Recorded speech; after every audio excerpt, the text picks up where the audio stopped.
Lagi madalas po kayo nakaupo. Opo. Ayan. Okay.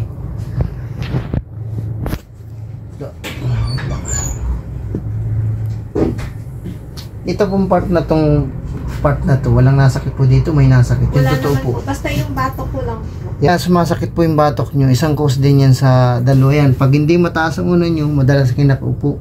So, itong pinakang lumbar nyo, yung part na yan, nagkakaroon po ng compression yan. Kaya ngayon, naangat ito, makikita mo sa video pa, pakita namin sa itong inikisan ko yan, yung buto. Ngayon, pag dumating yung panahon, sasakit yan. Pero unang sasakit sa'yo, batok. Kasi dyan nahihila yung dalawang ugat niyan dyan, papunta dyan sa may dito. Tapos itong batok mo, mataas din to, itong part na to. Mataas pa kayo mag-unan, hindi? Hindi po. Ay, dun nga yan sa pagkakaupo.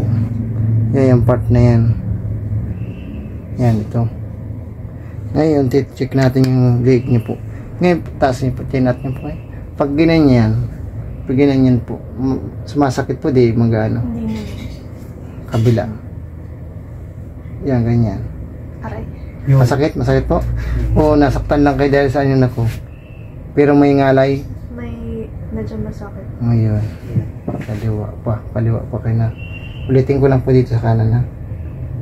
Yan. Masakit, di gaano. Hindi naman. Sa kaliwa. Kaliwa talaga kayo tinamaan. Ito. Dito yan yung part na yan.